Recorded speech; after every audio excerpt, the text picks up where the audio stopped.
Literally Ramanna చేతులు పట్టుకొని అరే మామయ్యకి ఎప్పుడు సింక్ ఆర్ సేల్ నేను మామయ్యతోనే ఉంటా అని చెప్పి అక్కడ మాట్లాడుకున్న వాళ్ళందరూ వెబసార్ దగ్గర అవుట్ చేసిండి. ఆ తర్వాత పర్యవసానంలో ఈటల రాజేందర్ అన్న బయటికి వెళ్ళడం. ఈ మహానుభావుడు వల్ల జగ్గారెడ్డి దగ్గర నుంచి మొదలు పెడితే, చెరుకు శ్రీనివాసరెడ్డి ముత్యంరెడ్డి అన్న కొడుకు దగ్గర నుంచి మొదలు పెడితే, రఘునందన్ రావు గారు, మైనంపల్లి గారు, విజయశాంతి గారు, విజయరామారావు గారు, ఆయన పాత పెద్ద ఆయన ఉండే ఈటల రాజేందర్ గారు, వీళ్ళందరూ పార్టీలోకి వెళ్ళి పోయినారు కదా. పోలేదా? ఇవన్నీ హరిశన్న చేసినాయి కాదా? ఆనాడు దుబ్బాక ఉప ఎన్నిక ఎందుకు ఓడిపోయినాం? దుబ్బాక ప్రజలకు ఇప్పటికి కూడా గుర్తుంటుంది. వాళ్ళందరూ ఒకటే మాట చెప్తారు, ఈయన సిద్దిపేటకు తప్ప రూపాయి రానియాడు దుబ్బాకకు, ఈయన వచ్చి ప్రచారం చేసిండు కాబట్టి మేము ఓటేయాలని ఓపెన్గా చెప్పారు ఆనాడు ఎన్నికలలో. దానికి ఏం రాపించుకుంటాడు ఈయన పేపర్లల్లో?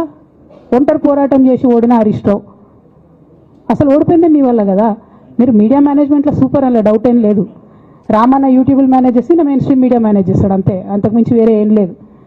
నేను రామన్నని రిక్వెస్ట్ చేస్తున్నా, మీరు కూడా ఆ స్కిల్ నేర్చుకోండి అన్న. అట్లనే ఈటల రాజేందర్ గారు ఉప ఎన్నిక దగ్గరుండి హరీష్ అన్న గెలిపిలేదా అండి ఈటల రాజేందర్ని? ఆనాడు పీసీసీ అధ్యక్షుడిగా ఉండి రేవంత్ రెడ్డి గారు ఏమంటారు, కాంగ్రెస్ పార్టీ ఓడిపోతుంది ఇడా అని చెప్పి ఆయన ముందే డిక్లేర్ చేసిండు, ముందే చేతులు ఎత్తేసిండు. హరీష్ అన్న ఆడ పోయి కూర్చొని మరి ఈటల రాజేందర్ అన్నని గెలిపించొచ్చిండు. ఈ బంధం రేవంత్ రెడ్డి గారిది హరీష్ రావు గారు అప్పటి నుంచి కొనసాగుతుంది, కొత్త బంధం ఏం కాదు ఇది. నేను కేసీఆర్ గారిని పెద్దల్ని రిక్వెస్ట్ చేసేది ఒకటే, ఈయన చేస్తున్న నక్క జిత్తుల్ని దయచేసి గమనించండి. ఇవాళ నేను బయట పోతా కావచ్చు, నాదేముంది ఉద్యమంలోకి వెళ్ళి వచ్చినా మళ్ళీ ఉద్యమంలోకే పోతా, నాకు భయం ఏముంటుంది, నాకు ఎన్నడూ పదవుల మీద ఆశ లేదు.